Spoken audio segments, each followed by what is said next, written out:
And here we are for yet another unannounced live session. Well, it's only notified actually to subscribers. So welcome, this is unannounced. And if you were following the channel yesterday, we were unboxing this game, Saigon 75, a game designed by Jean-Phillipe, Barcus, and Pascal Toupy, published by Nuts Wargames. And this is a game about the invasion by North Vietnam of South Vietnam in 1975. It is a game that uses cards, but it's not a card-driven game. Today what we're going to do is we will be going through like an overview of the game. This is done inspired by what Callendale does in his videos. You always see his first video is like a discussion of the rules. Well, this game has a rule book which is about 12 to 13 pages, but very sparse text, so I think it's not very complex. We can probably cover the rules in less than an hour, and that is the goal here. Let's see how the rules work in this game so that the next live stream that we do is the extended example of play and everything falls into place. So the first thing to talk about, obviously, are the victory conditions, and that we find at the end of the rule book. And the victory conditions are very straightforward in this game. It all revolves around the capture of Saigon. And Saigon, we see it here at the beginning of the game, starts with one of these ranger units. There's some units we haven't placed yet. We've placed on the map most of the units. So to win the game in the last turn, turn 8, if before that the North Vietnamese player controls Saigon, the game ends automatically. And if he doesn't, then the South Vietnamese player wins the game. So it can't be less straightforward than that. So we have the units set up as they start on the map, and there is for the North Vietnamese side, let's take a look at what kind of units they have. You see here that they have these black cylinders. These are Viet Cong units. And then they have the North Vietnamese divisions, and an elongated cube like this is a division at full strength. If it takes a hit, you substitute it with a shorter North Vietnamese division. And we have William from Kitchener, Ontario. Welcome. We also have Alan Salazar. Hello, Alan. DDLOD. And the one and only Bend Over. So those are North Vietnamese division, 14 in total. And we also have here these are the Cuyet Thang. These are militia, but they act in the game mostly as control markers for the North Vietnamese side at the beginning of the game. Of course, the map, what you see here in green is South Vietnam. And then you have North Vietnam here. And we have, I think this is Cambodia and Laos also. And these regions here in brown, only North Vietnamese units can enter the game from these areas. South Vietnamese units cannot enter the area.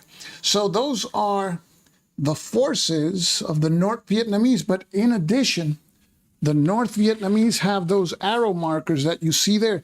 Those are infiltration markers, and those infiltration markers confer benefits to the North Vietnamese that we will see. Now, on the South Vietnamese side, we have various types of units. And we have Richard from Philadelphia. Welcome. On the South Vietnamese side, we have, for example, those yellow cylinders, like the one you see here, also an elongated yellow cylinder, full strength. South Vietnamese division, if it takes a hit, we substitute it with a shorter cylinder. And you see the units have a star on one side and nothing on the other, and that's meant to serve as a mnemonic. For example, if this unit takes an activation and finishes its activation, you just flip it to its backside. So that's the way of signifying that the unit took its turn. In addition, we see that on the board for the South Vietnamese, there's also mechanized regiments, like this one that you see here.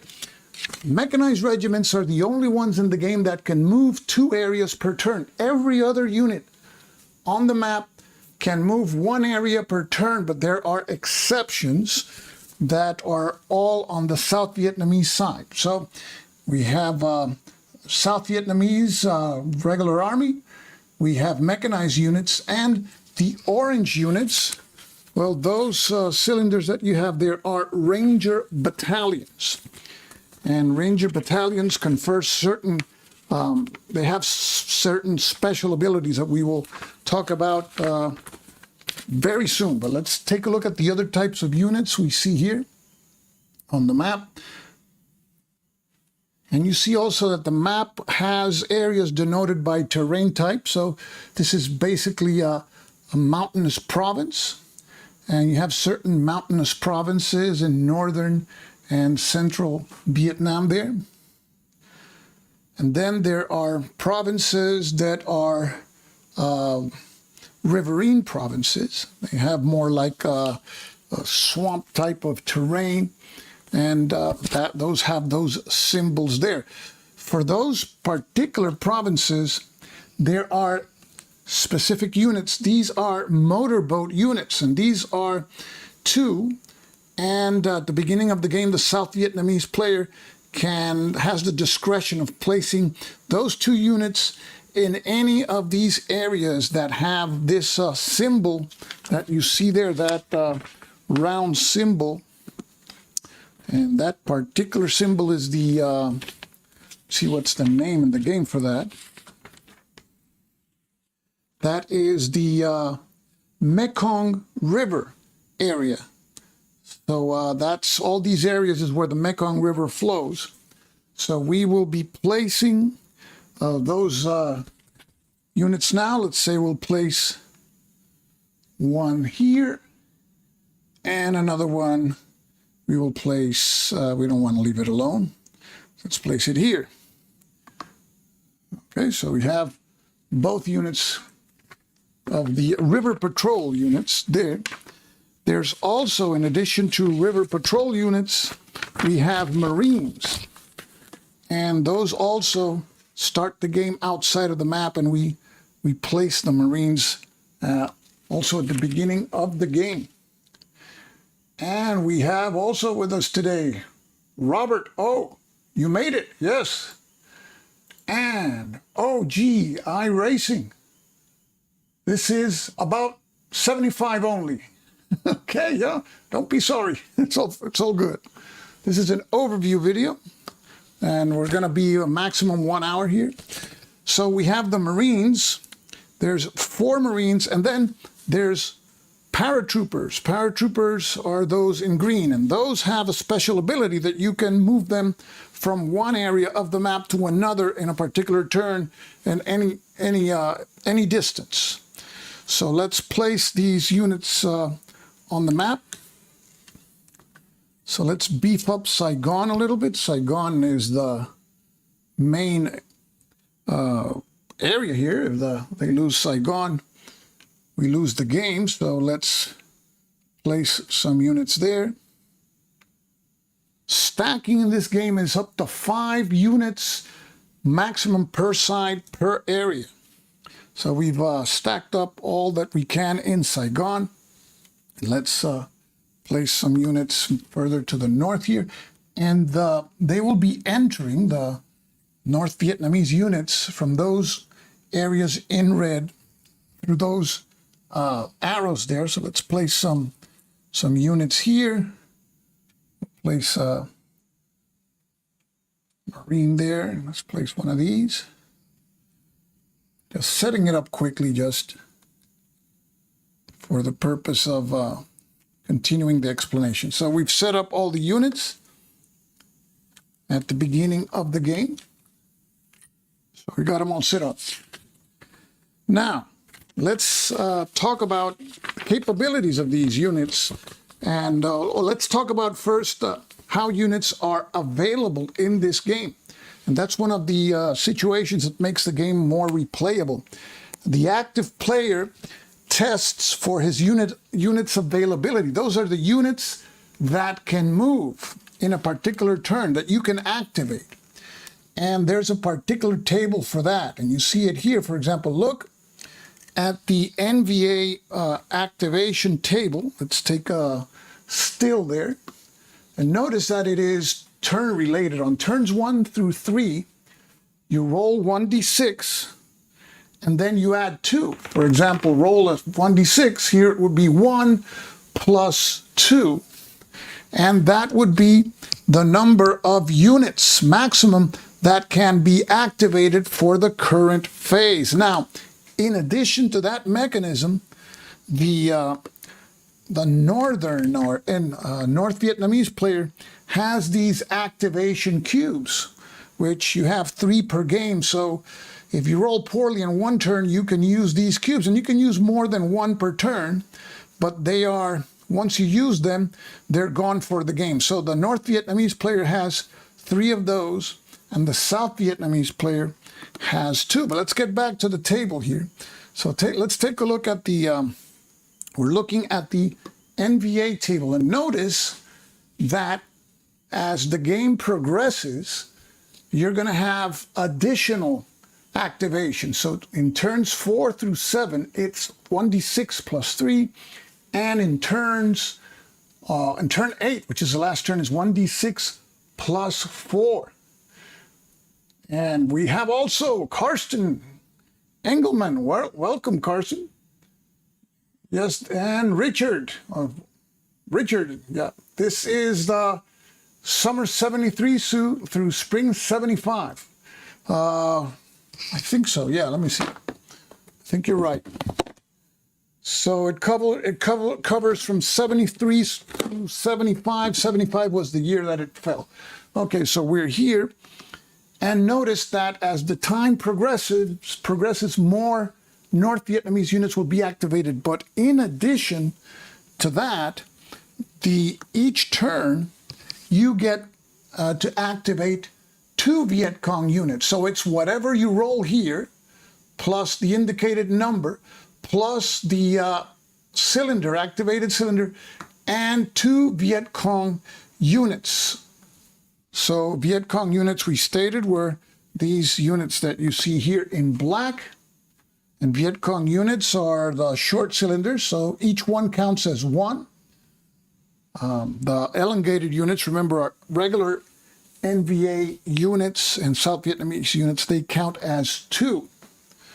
Okay, so that is, and let me take a picture because we're going to compare both tables here. This is the NVA table, NVA activation table. Now let's take a look at the Southern Vietnamese activation table, which is on the other side of the map.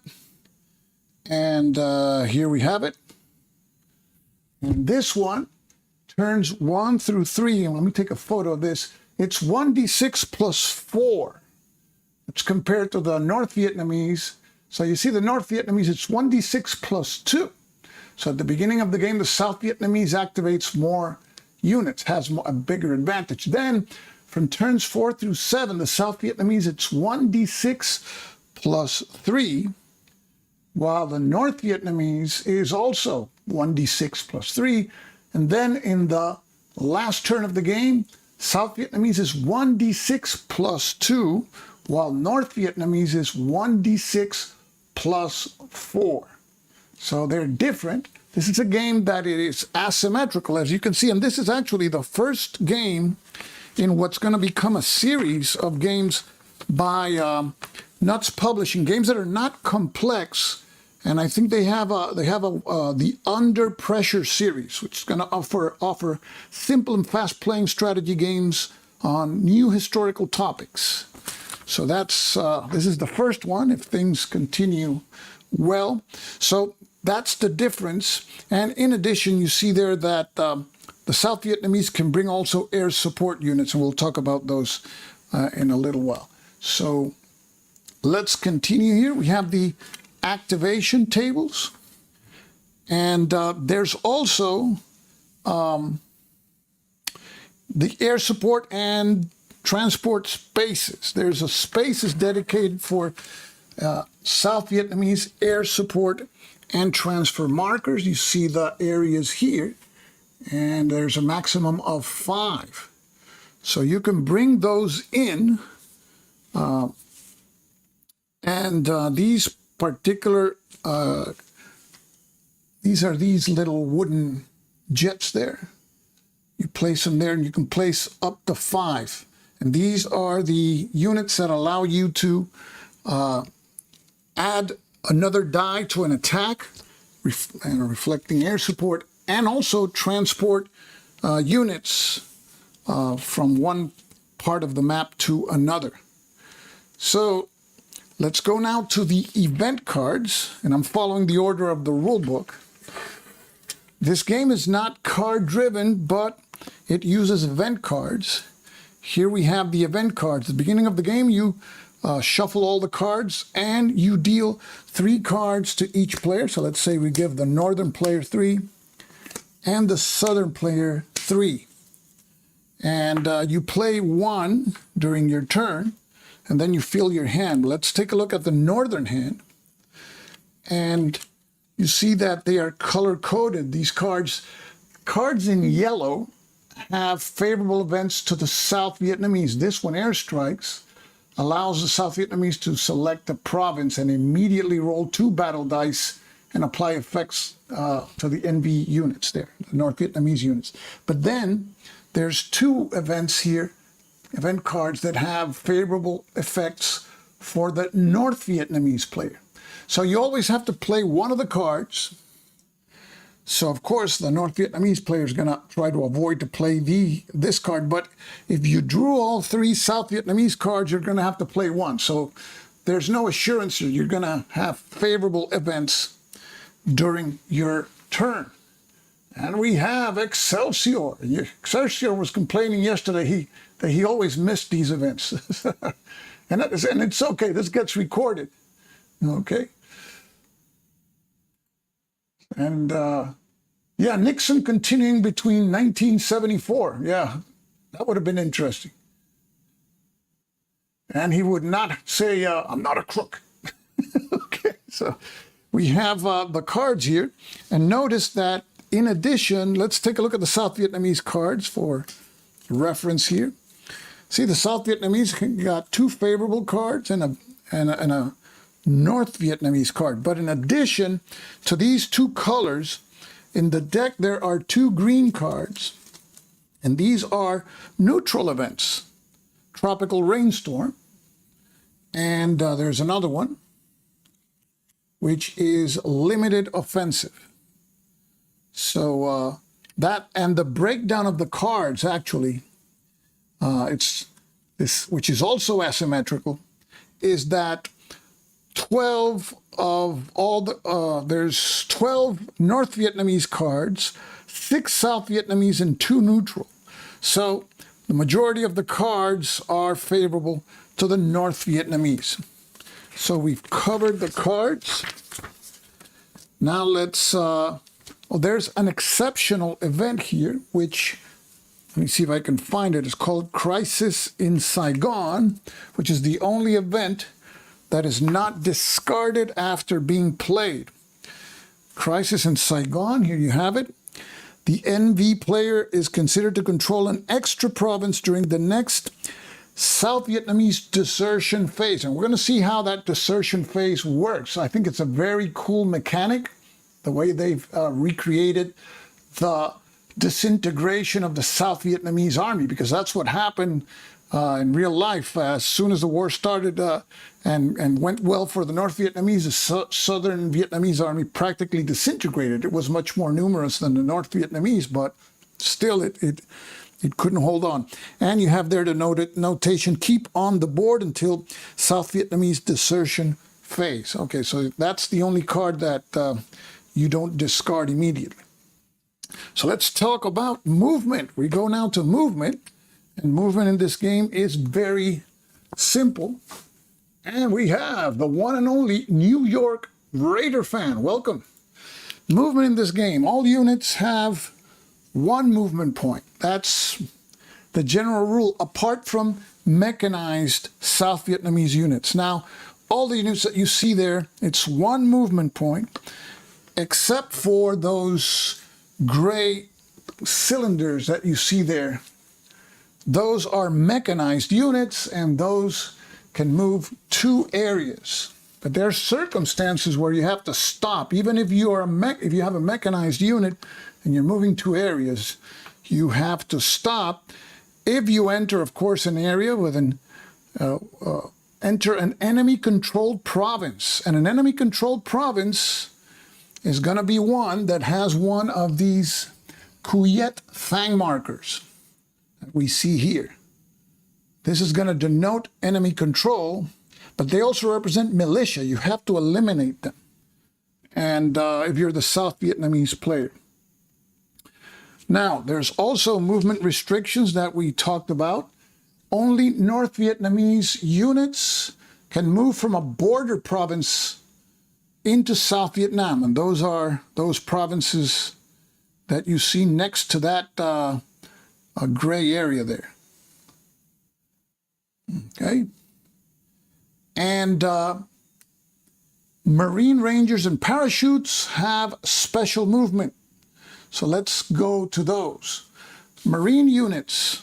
And the Marine units, and if I'm not mistaken, are those blue cubes. And I'm double checking again. Yes, there's 4 Marines for the South Vietnamese. The Marine units, they can move from a coastal province to any other non-adjacent coastal province. So let's say, for example, that this Marine unit was in, let's say, here in this province that you see here. This is Nha Trang. It could move in one move. It can move from that coastal province to Hue over here, which is another coastal province. There you go. So that would be an example of how Marines have their special ability. In addition to the Marines, the parachute brigades can be moved to any other non-adjacent province. And the parachute units are, let me see, I think those are the ones in green. Double checking on that. Yes, there's 3 paratroop units. And those are these ones in green. So you see, you got 2 in Saigon. So you could probably take one of these and drop them here in Pleiku. Okay, let's get back here. And then the other units that have special movement ability are the river patrol units. And those are these units here. The brown, these are not brown, what color is this? Well, they're kind of like brown units. These units are the only ones, they can only move between provinces where the Mekong River flows. And those are all these provinces that you see there with the river symbol, a total of 1, 2, 3, 4 provinces. So those are going to be confined to that part of the map board. And that would be basically the rules for movement. Let's talk about stacking, and I think I talked about that before. Stacking limits in this game are a total of 5 units maximum of any kind from the same side. Now, the militia units for the North Vietnamese, which are these ones we talked about that act as control markers, these don't count. And the air support units like these black jets, they don't count for stacking purposes. And there is no stacking limits in these areas here in Cambodia, Laos, and North Vietnam. These are like staging areas from which they enter the map. Now we go to combat, and any unit belonging to the active player that is in the same province as an enemy unit can initiate combat. Combat is not mandatory in this game, so it is discretionary. There's no obligation to attack with all the units that are present in the province. Now, you have to attack all enemy units that are present in the province. So let's say, for example, that the North Vietnamese have these 3 divisions there, and those 3 divisions enter this province, and they used infiltration. So now they would be attacking the defending units. They could, if they wanted to, not attack with one of the units, and then that unit would not suffer adverse consequences. So you have all those options. And the results of the combat are supposed to be simultaneous. Now, if you are attacking, for example, with Viet Cong units, let's switch it around here, like that one, that black half-size cylinder, they suffer the results. They suffer all combat results that may be inflicted by the defender. So they have to absorb, if there was a hit, they have to absorb the hit. Now, combat is simultaneous, and players roll as many dice as there are units engaged in battle. But the dice here are special dice. And, we took a look at those with the unboxing video. And here we see the dice for the South Vietnamese. So you have 3 kinds of results in the die here. You have first a miss. Here you have a hit. And here the enemy, you have an enemy retreat. So you have the same situation here. Now the way combat is simultaneous. So let's say that the North Vietnamese are attacking there. They have 3 units and the infiltration marker. And the infiltration marker has an effect. I'm trying to look at what it is. But let's suppose that you have each unit rolls 1 die. Let me see, make sure here. Each unit rolls 1 die, and you compare the dice roll. Okay, just a second here.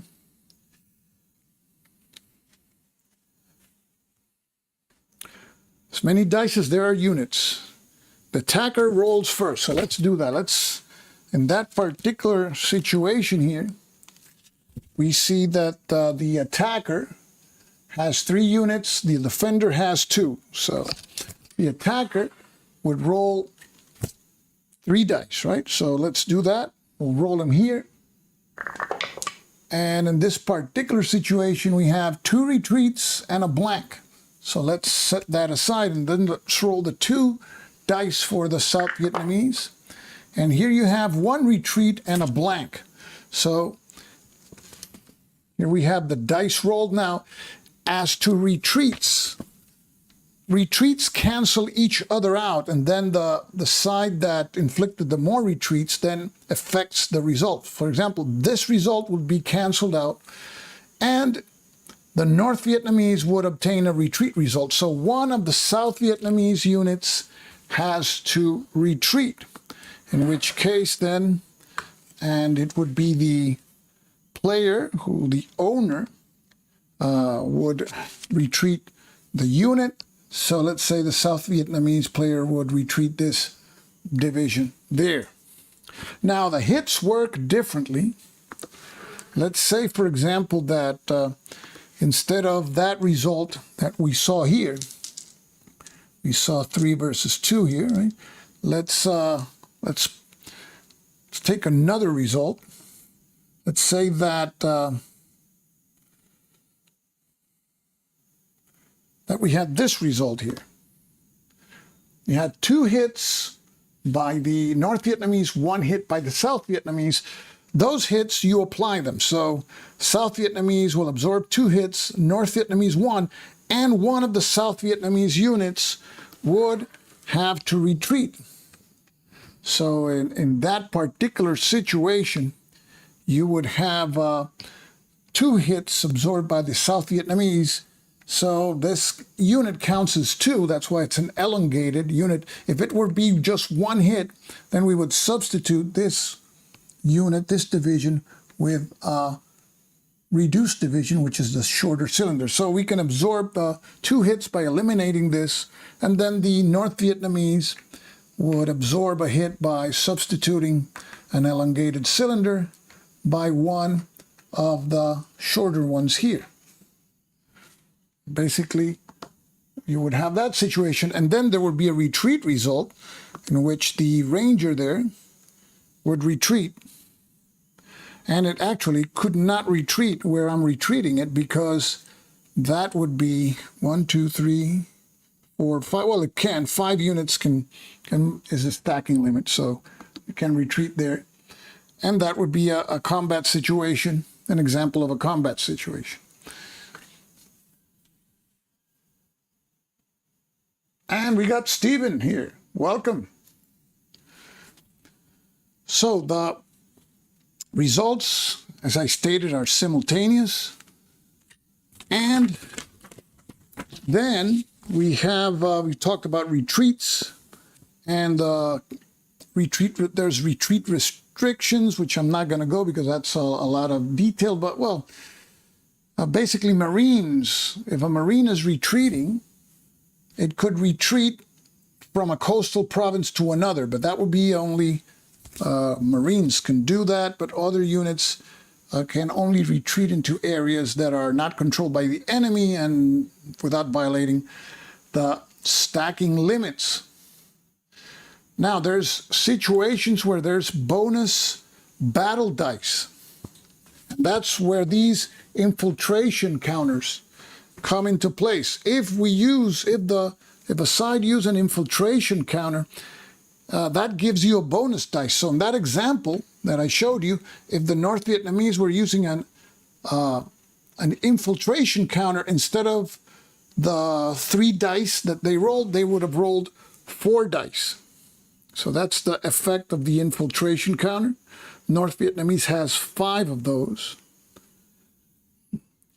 And the North Vietnamese also benefits from a bonus battle die if he is the defender in a combat taking place in a province that contains one of these militia markers. So once the North Vietnamese gain control of a province, you place one of those markers there. And let's say that in a later turn, the South Vietnamese are attacking, the North Vietnamese get a bonus because they have one of these militias here. So this acts as a militia and also as a control marker for the North Vietnamese. Now, the South Vietnamese player has a number of air support markers. Those are markers that go here. And these markers enter the game by using activation. So instead of activating a unit, you must use an activation to enter one of these markers in these spaces, and you can have a maximum of up to 5 air support markers at once. Now, once they enter the game, you don't need an activation as the South Vietnamese player to use them. You can just add them to an attack, and in which case you get one additional battle die. Now, the downside of adding air support in an attack is that you have to roll together with the battle dice this die here that you see. These do you roll 1 or 2? The South Vietnamese player gets a bonus die for each air support, right? But you have to roll for casualties with that white die. And if you roll the symbol, you lose that. And look at this. There's 4 aircraft symbols. So there's a 66% chance that each time you use one of these air support markers, you're going to lose them. So you got to be judicious with them. But that's another source of an extra bonus battle die, the air support markers. Now, in addition to air support markers, infiltration markers, there's momentum tokens. And those are these black cylinders that you see there with the numbers 1, 3, and 5. And these momentum tokens allow a player to receive 1 bonus battle die. And the way that those momentum tokens work is that if during the turn stated in the momentum token, the player controls that area, then the player gets an additional battle die. So if by turn 7, the North Vietnamese control this area, they get a momentum token. But if the South Vietnamese maintain the area, they get the token. But if the North Vietnamese occupy it, then in turn 7, they get that token. So it basically forces players to take action against specific areas that were important during the war. Obviously, you have the gateway here, Quang 3 here, which was important because it's adjacent to North Vietnam. You have here this space here, Da Nang, and you have Binh Dinh further to the south. So talked about those bonus battle dice. And we talked about the air unit attrition for each combat where there was bonus air support. Now you have to roll the die. We talked about that. Now, province control check. And at the start of the game, all the provinces are in the control of the South Vietnamese. But then a province that is occupied solely by units of one side is controlled by that side. And if it's controlled by the North Vietnamese, you place one of these markers there. And depending on the number of provinces controlled by the North Vietnamese, that's going to have an impact on South Vietnamese desertion. And South Vietnamese desertion, there's a particular phase for that. Before we go into that phase, the way that a province is controlled is if after combat in a province that is under North Vietnamese control, only the militia marker remains, and then it is eliminated if it is the marker that remains. If in a situation all units are eliminated or it's empty and after combat and only the marker remains, it stays under North Vietnamese control. If the South Vietnamese player has more units than the North Vietnamese player in a province, and then we remove this control marker, and then it becomes in the control of the South Vietnamese player. Now, Saigon is the only exception.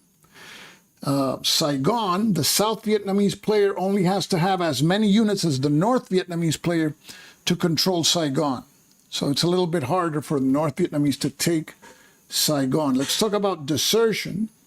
The South Vietnamese player has to count the provinces controlled by the North Vietnamese and roll a die. And there's a desertion table up here. And you see that it is based on the current turns. And the current turns, no, the current occupied provinces. So if the North Vietnamese occupy 1 to 4 provinces, you don't even roll for desertion. 5 to 9, you roll a die. And the result of that die is the number of units that desert. And notice that the more provinces controlled by the North Vietnamese, the higher the rate of units that are going to be deserting. And there's a priority of from where you pick units you eliminate as the South Vietnamese units that desert. And you start by picking units in provinces that border Cambodia, Laos, and North Vietnam, which are occupied by units of both sides. So if there was units of both sides here, and we have a result of, let's say, total of 3 units deserting, then we would have to eliminate 3 units from that province. And then the second priority is provinces that border Cambodia, Laos, and Vietnam, which are not occupied by North Vietnamese units.